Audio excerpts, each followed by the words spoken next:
Welcome in, belly up, have a seat, and grab a drink as we talk some Wingman fantasy football.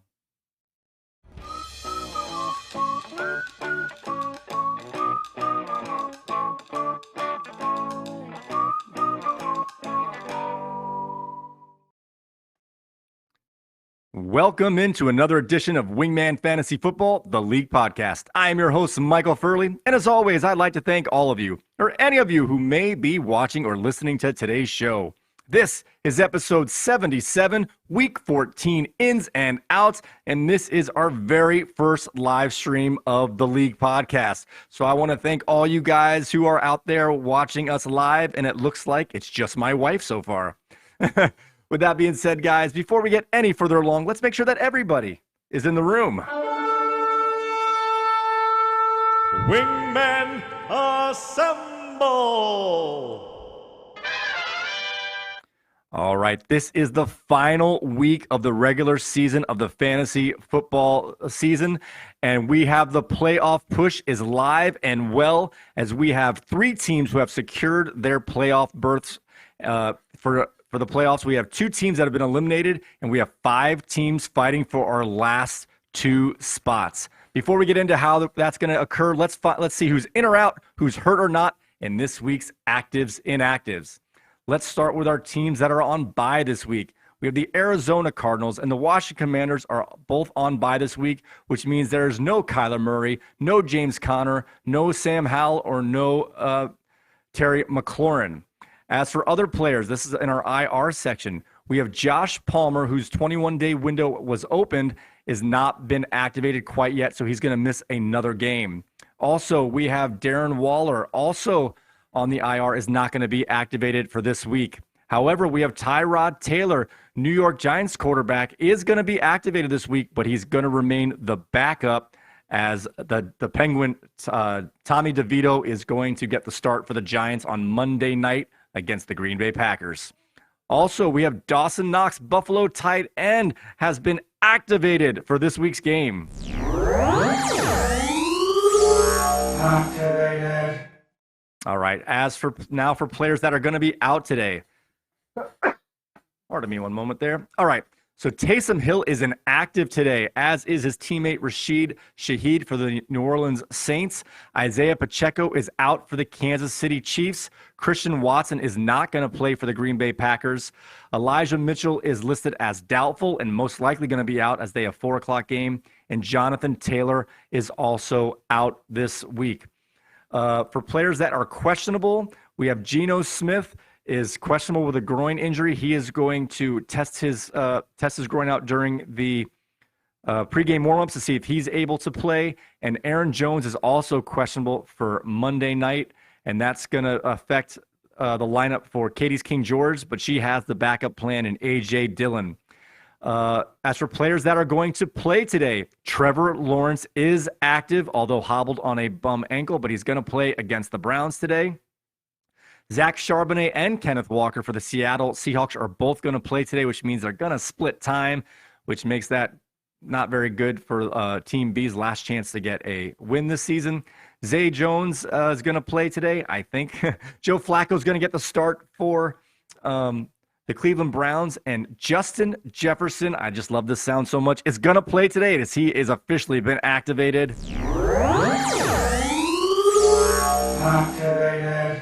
All right. Noah Brown is going to be in the game today. Dallas Goedert is making his return. He was never placed on IR with his broken arm. He missed at least 3 games. It might have been 4 in the end, but he is going to play today. Jerick McKinnon is going to play today for the Kansas City Chiefs, and that's big news because Isaiah Pacheco has already been ruled out. Chris Olave is going to play today. Also, Travis Etienne is going to play. Let's see. Breece Hall is going to play today. Zach Wilson is back as the starter for the New York Jets. Amari Cooper is going to give it a go today for the Browns. Derek Carr is going to make it back into the lineup, and he is going to play. And we have our Dolphins on Monday night as Raheem Mostert, Devon Achane, and Tyreek Hill are all going to play on Monday night. All right. I know when I do these playoff scenarios, one, they're hard to follow. Two, I'm wrong half the time. and it's very confusing. So we're going to do this the simplest way possible today, as we have 5 teams battling for our last 2 playoff spots.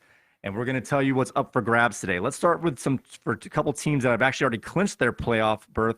We have Paul's Cubert Rage and Jimmerson's Red Sox Nation are both live to get the division winner, division lead today, and be the winner of the odd division and take home that regular season payout. If Paul wins, it is his. He will be the division winner. If he loses and Red Sox Nation wins, Red Sox Nation will be the odd division winner. Both these teams have already secured their first round bye, as they are going to be the 2 or 3 seed, depending on how today goes. So good luck to both you guys. There's actually some money on the line before the playoffs start, and that's today. As for our next team up, we have Alex's They Took Our Jobs is in 4th place at the moment, and he is up against Red Sox Nation, and he is going to need to win to get into the playoffs. If he loses, he can backdoor his way in, but it's going to be tough. So essentially for Alex's They Took Our Job, he wins and he's in. He loses, he's going to need a lot of help. On to our next group of players here. We have in 5th place, Nick's Waddle Away, and he's playing against King George, who's in 6th place. Both these teams have 7-6 records, and it goes this way. The winner is in. The loser is all but out. If King George loses, she is out. She does not have enough points to make up the ground. If Nick's Waddle Away loses, he can backdoor his way in, but he's going to need a lot of help. Let's go over how They Took Our Jobs and Waddle Away can back their way in with a loss. For them to get in with a loss, they would need the other player in that scenario to also lose. So if Alex loses, he needs Nick to lose. Actually, it doesn't matter because he has Katie.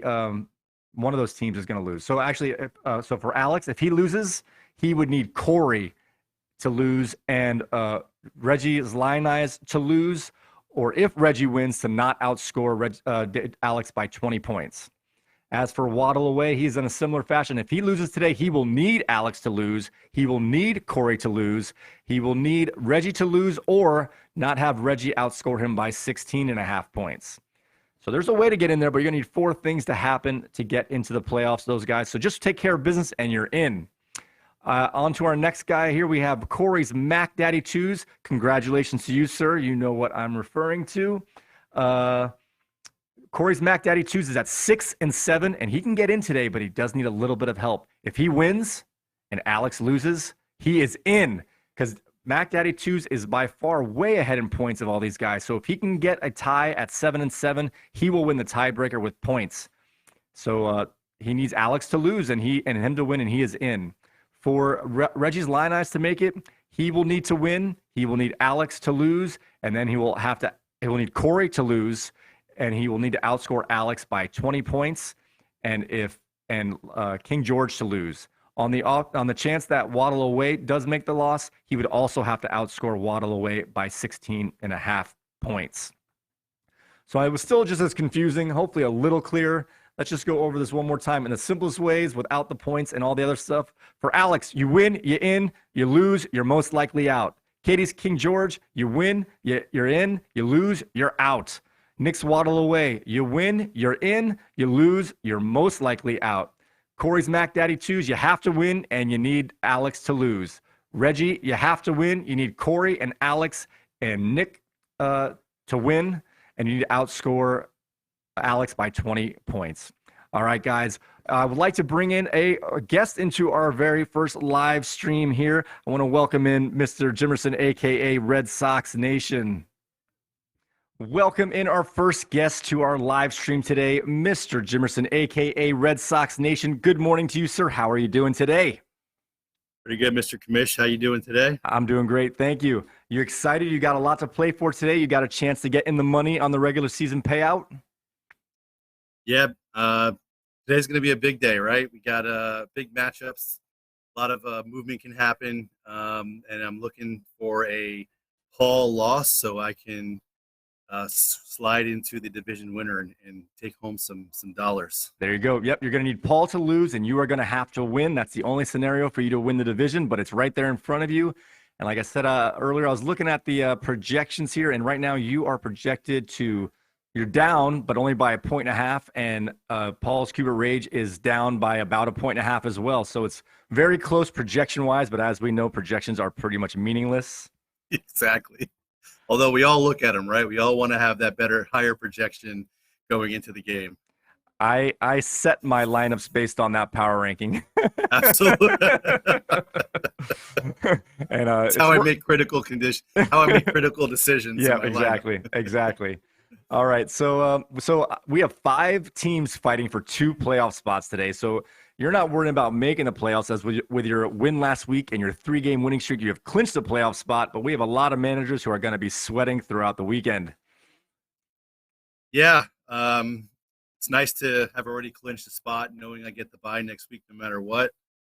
Still a little stressful. I am playing for that division championship, so I'm really putting some thought into my lineup and making sure I can put the best starting 9 or whatever it is out there. So with that being said, yeah, are you locked into your players this week? Or are you going to tinker up to the last minute? I'm pretty much locked. I think the only position I'm looking at currently is James Cook, maybe changing for Zay Flowers. They both are different types of players. Zay Flowers may have a higher ceiling, but he's very risky. Cook, he just slides in and gives you those even points every week, sometimes a little more, sometimes a little less. So I don't know. It looks like a good matchup today with Kansas City. You could, high scoring game. So hopefully there's plenty of points for Cook in that game. You say that in years past, that Kansas City Buffalo game would be penciled in as a 55-point over/under, but I watched Kansas City a lot this year, and they're pretty hard to watch. I know. Well, I'm calling it from the heart here. I'm not using the head. I'm thinking that I'm hoping for a big time points for. So it sounds like you said you're pretty much locked in your lineup with a little maybe a one spot, your second flex kind of thing. Or is there anyone on Red Sox Nation that you're worried about? Any of his players that scare you?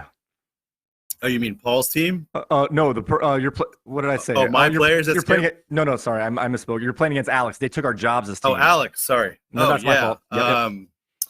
Yeah, obviously it starts with the quarterback, right? Jalen Hurts is a scary guy to play against. He could, obviously put up 12.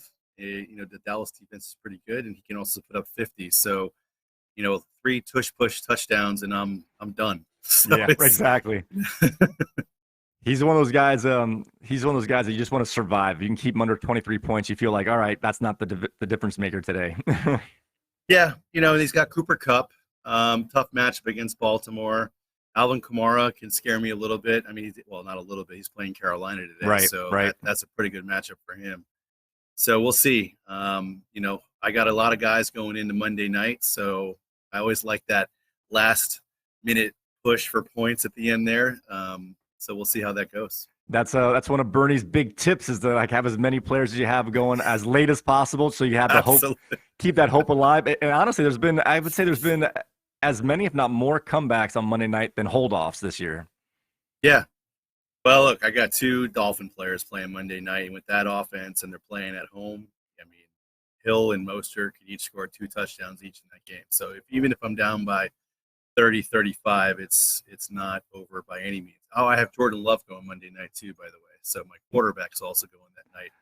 And they play the Giants, so there could be a lot of points Monday night. And it's a good situation for Love. And I've been, you kind of look at your players at this time of year.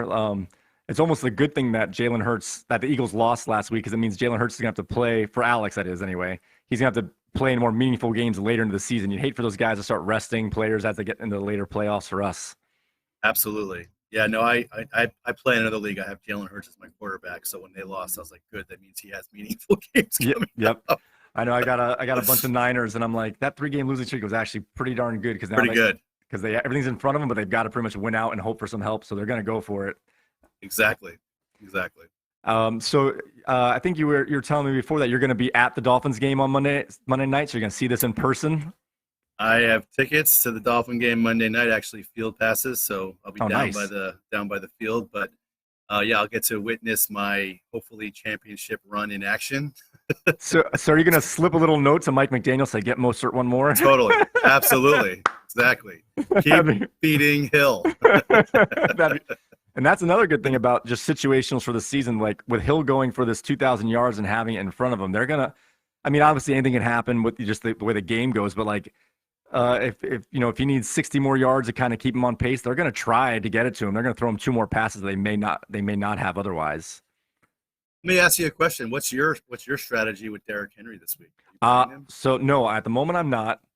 I have awful matchups this week over just the red, the green. If you look at that Jonathan Taylor injury, he was going to be my number 2 running back, and it was going to be between Jacobs and Henry, and because Henry's been you can almost tell when he's going to have a good game. Yeah. Because it's based on if the games are close, if they're winning, and if it's they can't come back. So I don't like Henry against the Dolphins. No. I don't want Henry to be hurt, but if Henry was hurt this week, I would have played Tajay Spears in that spot.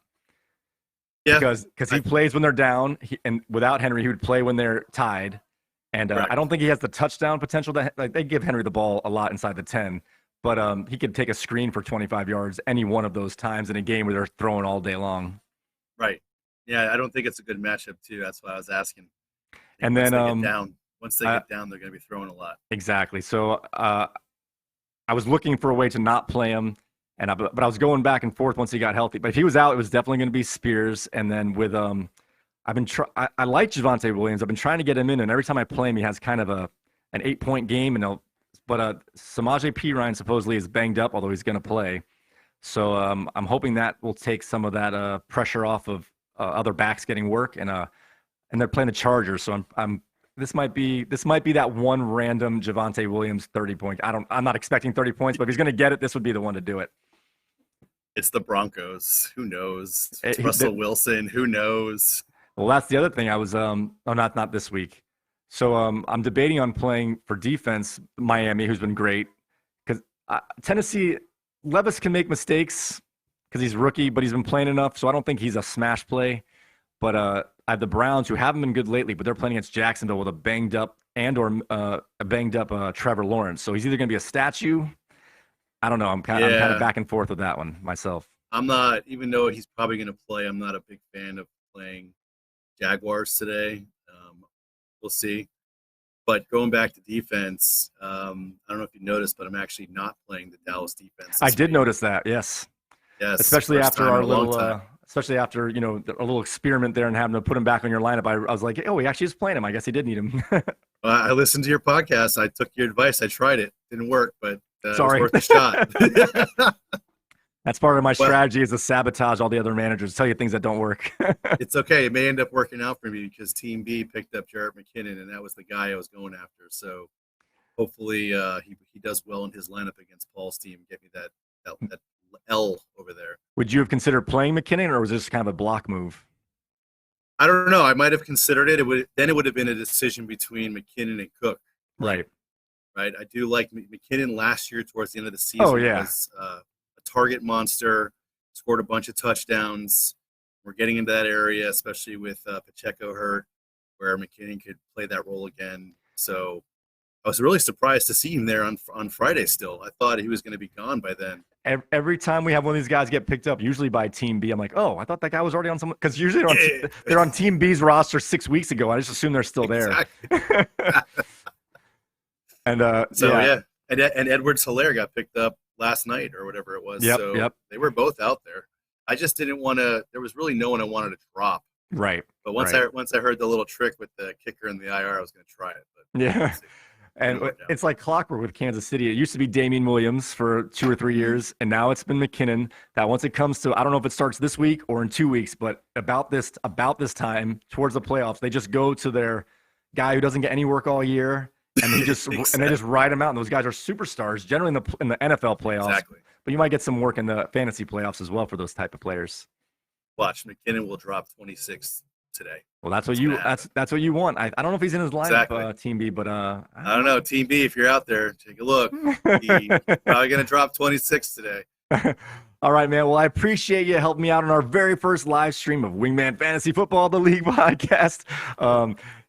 Good luck today. I know you got some money in your future, but at least you're going to have a bye next week no matter what, so you can relax and take a week off and just enjoy the sweating managers that are fighting for that playoff spot. Absolutely. Good luck to all out there. All right. Thank you very much. I appreciate it. Thanks, Mikey. All right. All right, guys, we were going to have another guest on today, but unfortunately, we had some technical difficulties as Katie's King George was trying to join us. It was my fault. I made some mistakes in our technical aspects here, but we did go over her team as she needs to win to get in. And if she loses, she's out. And she was started the season 6-1. And now it comes down to the last week where she has now lost 5 out of 6 games, but she wins today. She is good. All she has, and she gets her number 1 pick back right in the nick of time. Can Justin Jefferson be a full season bust or a season savior? We will find out today. So if you have your rooting interests, keep in mind that Justin Jefferson may be a hero or he may be a GOAT, and not the good kind of GOAT. All right, guys. So I've noticed some new news while we were going through that interview a little bit as I was glancing up. It says Geno Smith is trending in the wrong direction.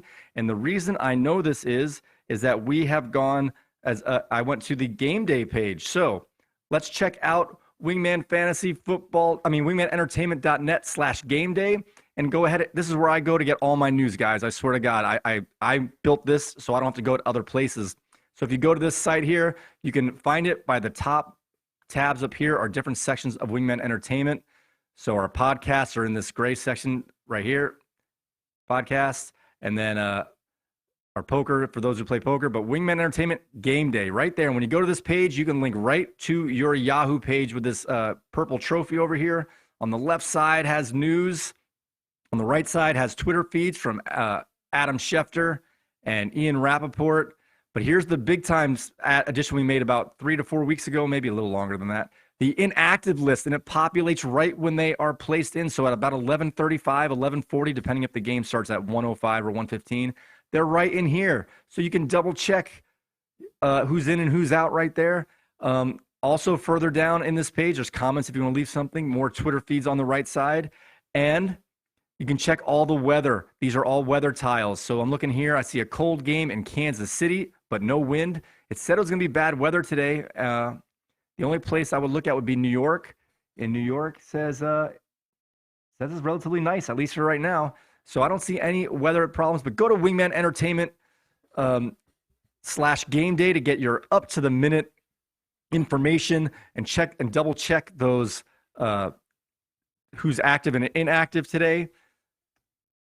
All right, guys. So with that being said, guys, I want to thank you all so very much. This was a big time experiment doing a live stream. This way I can have a longer episode, a little more in depth. I don't have to worry about getting it posted by 12:30 because you're watching it live with me. So you can find us here on, don't forget, you can find us on Spotify, Apple Podcast, Google Podcasts. We are now on YouTube Music as they're going to start migrating Google Podcasts to YouTube Music. So I'm actually ahead of the game on one of these things. So now that's why there are redundancies in our YouTube page. If you see a pillar box thumbnail, that means it's audio only. I will try and make that more clear going forward. But if you want to find our video feeds, go ahead and go to our YouTube channel at youtube.com/@Wingman Entertainment. Wingman Fantasy Football. Of course, you guys are there right now if you're watching this live. You can also see all of our audio and video at wingmanentertainment.net/podcasts. Leave a comment on any of those platforms and you will get your comment put into our next mailbag segment. Thanks again to Michelle for checking in on our chat and keeping an eye on that for me. I appreciate it. Thanks for watching our first live stream, guys. I hope it went off okay. And with that being said, may your glasses be full, your mugs stay frosty, and we will see you next time.